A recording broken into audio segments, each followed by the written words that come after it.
Hello, my name is Amasiatu Amarachi, aka Mission's last baby, and I'm here to share my testimony and my experience from the just concluded Missions Aid event in Cameroun, Douala, specifically, Bepanda and Bonaberi. I want to first of all thank God for making it possible for me to be able to attend this year's Missions event. You know, at first, when I called a few of my friends and told them that I'm going to go for a Missions Aid event this year, they were like, are you sure you want to go? Are you sure this is something you really want? You're going to be bored though, you're going to be the only young person there. And so these are some negative thoughts that could have made me to say, oh, no need, I'm not going to go again. But I felt, let me just still go. I've always wanted to go. Let me see what it's like. And I want to thank God that I went, because the reverse was the case. You know, I got nicknamed last born in the missions field and missions street because I was properly cared for and I was properly loved, properly taken care of. That I was wondering, is this how it happens here? Because by virtue of responsibility and by virtue of maybe the family I'm born into, in our home churches, but mostly the ones that pour into people, pour into others. But this time around, I was the one that was being poured into, and in fact, I must say that I was filled to an overflowing. I know they told me I was bored. In fact, I'm going to be bored. Some of them even said to me that you're going to be the only young person among the mommies and daddies. That means that they are going to send you on errands, they are going to use you. And I had prepared my mind for this kind of experience, but God helping me, I didn't get experience all of it. The reverse entirely was what happened. In fact, the jokes, the comedy, the ambience, the friendship, the love, the atmosphere was something different. I got to experience firsthand the charismatic love that our parents used to talk about, because you know it feels like stories when they say it to us, but now I experienced it firsthand, because the closeness, the bond, the love they had among themselves was something else. And then the jokes, I wasn't bored for one day. From Monday till the last day of the missions event, I wasn't bored. I kept on laughing and laughing. I had to ask myself, am I in the midst of young person? Am I in the midst of our mommies and dads? Because they were joking like young people, in fact they were gisting like young people, and it was really interesting to experience.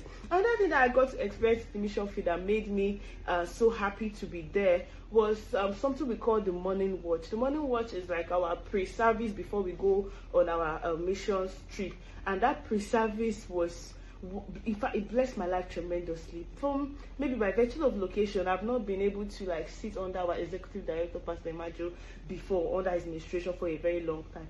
But this time around, I sat down in his administration every day, and it blessed my life. It was as though he brought a seat and sat me down and was speaking to me directly. In fact, his messages made me to desire a closer relationship, a closer bond with the Holy Spirit. It's like, this is how close somebody can be with the Holy Spirit. That means this is one thing I want to have it.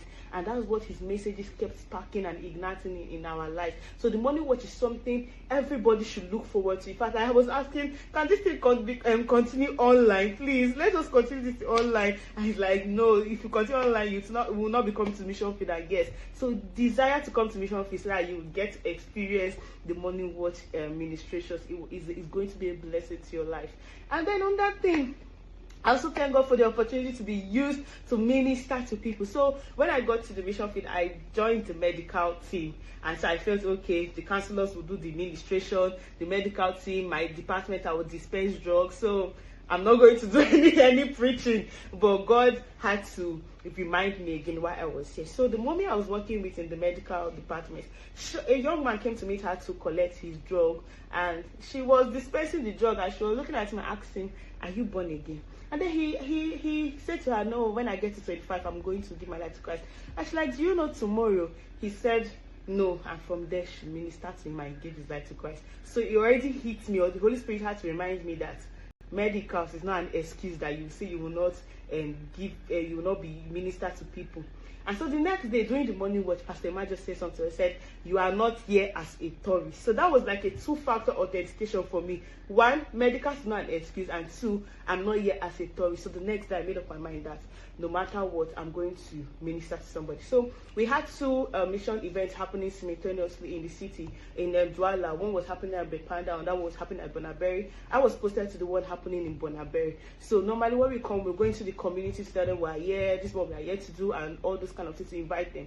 So I made up my mind that I would join the people that would go into the community that day. And God helped me. I saw one of our colleagues was going. I said, please, can I go with you? Like, yeah, you can come, you can join us. And I went with him into the city, and God helped me.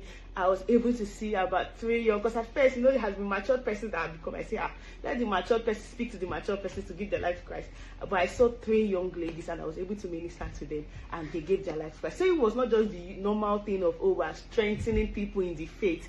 We are speaking to somebody, and the person said, because of this thing you said, I now want to be a Christian and I want to become a child of God, and God helped me. I got 3 stones to my name, and it was also wonderful.